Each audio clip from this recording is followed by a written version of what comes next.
Jamaah. Yeah. Oh jamaah. Alhamdulillah. Mana tepuk tangannya dari Brebes, Masya Allah. Dan juga jamaah Islamitin yang di rumah yang dirahmati Allah. Yang baru bergabung, kita ingatkan lagi tema kita pagi hari ini adalah beda usia. Wah, sekali lagi coba, beda usia. Wih mantap, luar biasa.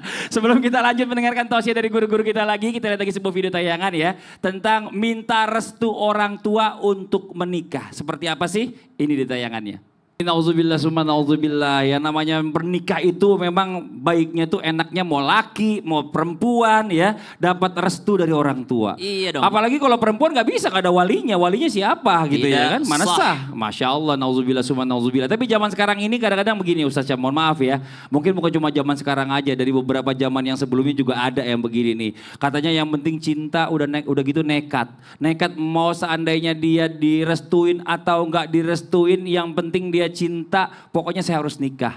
Apapun caranya, nauzubillah summa nauzubillah. Bagaimana hukumnya nih Ustaz Syam nih? Jika menikah tanpa restu orang tua karena soalnya ini beda usia kalau ini sekarang ya. Oke, mohon izin penjelasannya, tepuk tangan buat Ustaz Syam. Baik guruku Habib Salim, Ustaz Maulana, Mas Fadli serta para alim ulama, guru-guru kami yang dimuliakan Allah Subhanahu wa taala. Al-Qur'an surah Asy-Syura 38-39. أعوذ بالله من الشيطان الرجيم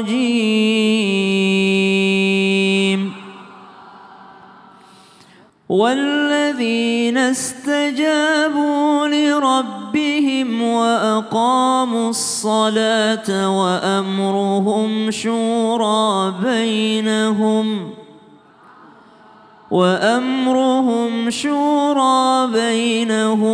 ومما رزقناهم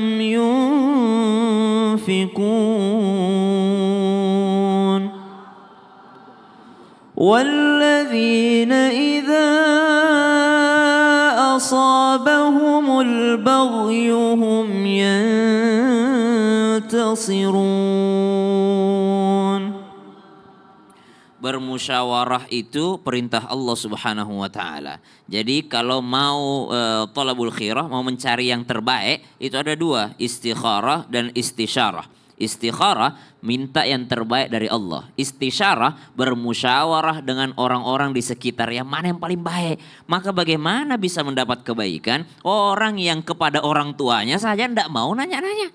Kepada orang tuanya saja dia menganggap, aduh orang tua saya kan zaman kolonial, saya ini Gen Z, saya ini Gen Y, saya ini milenial, udah beda zaman lah pemikiran mereka. Subhanallah, mesti bermusyawarah. Kenapa? Musyawarah itu mendatangkan kebaikan. Nabi Muhammad SAW mendapat petunjuk langsung dari Allah, mendapat bimbingan daripada Jibril alaihissalam. Tapi Nabi Muhammad itu adalah orang yang paling banyak bermusyawarah dengan sahabat-sahabatnya. Padahal manusia paling pintar, manusia paling cerdas, tidak mungkin bikin salah, tapi tetap paling banyak bermusyawarah dengan para sahabatnya radhiyallahu anhum ajma'in. Kenapa? Karena ada kebaikan daripada bermusyawarah. Nah sekarang wabil khusus berbicara tentang pernikahan. Bagaimana hukumnya jika seseorang menikah tanpa restu orang tua karena beda usia? Satu, mutlak haram karena tidak sah dan dianggap berzina selamanya. Siapa itu? Perempuan yang gak ngabarin bapaknya. Padahal yang menjadi walinya bapaknya. Bapak itu, ayah itu tidak bisa diganti. Tidak bisa diganti. Tiba-tiba aja datang cari pakai wali hakim saja. Tidak bisa. Kalau ada ayah kandungnya dan dia tidak pernah mewakilkan, dia tidak pernah menyerahkan perwalian kepada orang lain, maka tidak akan pernah bisa diganti selama-lamanya. Seorang ayah kandung menjadi wali nikah bagi anak perempuannya. Beda cerita kalau laki-laki. Kalau laki-laki, anak laki-laki mungkin bisa jadi sah pernikahan, tapi susah mendapatkan keharmonisan. Kenapa? Karena ridho Allah itu terletak pada ridhonya orang tua. Bahasa kita restunya Allah ada pada restunya orang tua. Lalu bagaimana solusinya kalau tidak direstui? Ustadz, saya bagaimana ini? Saya udah ini tidak mau, saya laki-laki lain. Satu, pilihan pertama, daripada zina mending ganti calon. Daripada dianggap berzina mending ganti calon. Nggak bisa saya Ustadz, hati saya sudah sama dia. Laporkan bapak. Laporkan bapak kepada pengadilan. Bisa. Iya. Laporkan bapak kepada KUA, datang KUA, Pak KUA, saya cinta sama cowok saya, tapi bapak saya tidak mau menikahkan saya, tolong bujuk bapak saya. Itu boleh. Yang mau menikah kata KUA-nya bapaknya apa Anda? Gitu. Nah, itu. Nanti pihak KUA yang nasihati ayahnya, mudah-mudahan luluh merestui akhirnya karena sudah dapat nasihat dari alim ulama. Tapi jangan juga seuzon sama orang tua. Ini buat para anak-anak di rumah yang ada lagi nonton Islam itu Indah. Yang namanya orang tua pasti ingin kebahagiaan buat anaknya. Betul. Jadi pasti dia memilihkan sesuatu yang mungkin terbaik buat anaknya secara pikiran dia gitu. Tapi kalau memang cinta dan dia bisa berjuang untuk menjadi hidup lebih baik, silahkan. Tapi biasanya itu nikmat juga yang diperjuangkan tuh nikmat. Nikmat. Woi, Masya Allah. Pengalaman ya. Tepuk tangan Ustaz Syah, Masya Allah. Jamaah. Kita lanjut lagi waktunya kita mau kasih kesempatan jamaah curhat. Mewakili yang ada di rumah. Tapi sebelumnya kita kembali dulu ke segmen Curhat Dong Ustadz. Iya, kami curhat. Oke, yang mau curhat boleh silakan angkat tangannya. Oh, cepet banget Ibu. Boleh maju ke depan Bu. Wah, yang nunjuknya paling cepet nih. Silakan, mohon maaf. Perkenalkan dirinya silakan Ibu. Assalamualaikum warahmatullahi wabarakatuh. Waalaikumsalam warahmatullahi wabarakatuh. Perkenalkan, nama saya Nur Aini dari Jamiah Al-Humairah, Ketanggungan Brebes, Jawa Tengah. Tepuk tangan dong buat Ibu Nur ya. Grogi soalnya ganteng. Oh ya Allah Ibu, saya panggil yang lebih ganteng untuk temenin Bu nih. Biar Ibu makin grogi. Iya. Curhat dong Ustaz. Silakan Ibu. Saya ini punya unek-unek ya. Unek-unek boleh Bu.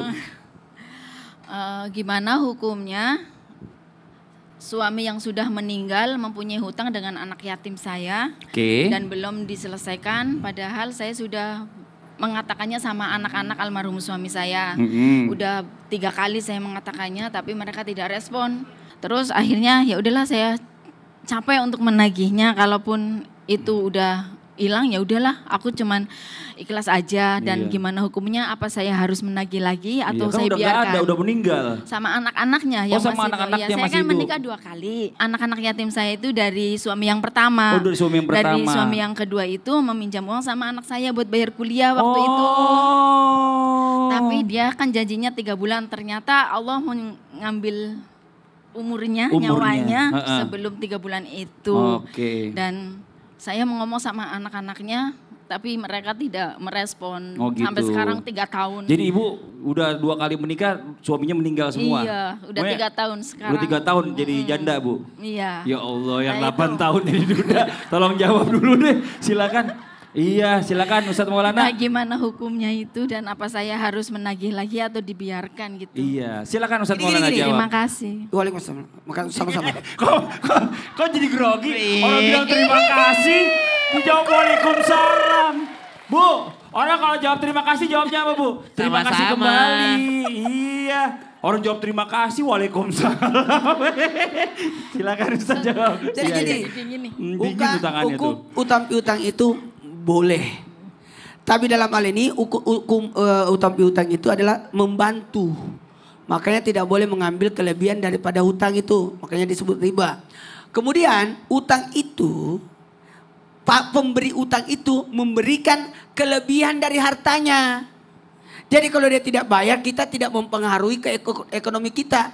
Maka gimana hukumnya? Ya ditagih. Tapi kalau dia tidak bayar, ya udah. Yang penting kita sudah tagih, diingatkan, ditagih. Dalam hal ini membantu orang yang berutang itu dengan mengingatkan utangnya. Dan ingat, utang itu tetap selama-lamanya adalah utang sampai di hari kemudian. Dan insya Allah yang punya utang, pemberi utang akan mendapatkan pahala 18 kali lipat dibanding sedekah. Amin. Saya ulangi, berapa pahalanya? 18 kali lipat daripada sedekah. Jadi tidak usah jadi beban juga. Sudah rugi dalam materi karena diutang uangnya, rugi dalam pikiran, hati jadi sakit hati. Pak, ngejelasinnya ke sini dong. Bapak ngejelasinnya ke sana. Kan melihatnya ke kamera. Oh masa sih? Jadi grogi juga, ibu tangannya udah dingin tuh. Oke, ditambahkan Habib, silakan Bib, Pak Bib. Orang kalau mati itu biasanya kalau kita baca ya dalam hadis, orang mati syahid itu langsung masuk surga. Orang mati syahid langsung masuk surga, kecuali dia punya utang. Bayangkan yang mati syahid saja bisa terhalangi masuk surga dikarenakan utang, apalagi yang nggak mati syahid. Ya kan? Artinya lebih terhalangi lagi daripada untuk masuk surga. Sehingga hutang ini jangan diremehkan. Hutang itu betul kata Ustadz Maulana tadi, hutang itu membantu orang. Kalau seandainya orangnya mampu bayar, ya kita alhamdulillah. Kalau seandainya diminta, oh tunggu lagi lah, tambah lagi temponya. Ketika kita kasih tempo, maka setiap hari kata Ustadz Maulana tadi, setiap hari kita seperti sedekah dengan jumlah uang yang kita pinjamkan ke dia. Pahalanya. Ini besar sekali. Nah, sehingga memang ini kewajibannya ya memang harus dibayar. Ditagih kalau dia bilang oh saya belum ada uang, oke saya kasih tempo nanti bulan depan. Begitu seterusnya. Maka setiap hari ibu seperti mendapatkan pahala sedekah sebagaimana jumlah uang yang dipinjamkan. Kalau seandainya tidak dibayar, maka tetap itu bisa dituntut di akhirat. Tapi kalau seandainya diikhlaskan, maka itu lebih baik lagi. Cuman berat pastinya. Sedikit ya Bu. Iya. Itu yang punya utang kan suami ibu almarhum. Iya, tapi Dan yang kan punya ada. utang, mintalah keikhlasan anak-anaknya. Udah bilang untuk 3 kali. Jadi aman ya Bu. Oh, ya gitu. Kan Oke. suami ibu juga mau diselamatin. Ya. Masya Allah. Ibu terima kasih Yaudah. banyak. Ibu di Ya. sini aja. Ya buat jamaah Islam itu yang ada di rumah jangan kemana-mana. Nanti kita lanjutkan lagi pembahasan kita tentang tema kita pagi hari ini yang luar biasa. Beda usia tak jadi masalah. Tetap di Islam itu indah. Jamaah. Oh jamaah. Alhamdulillah.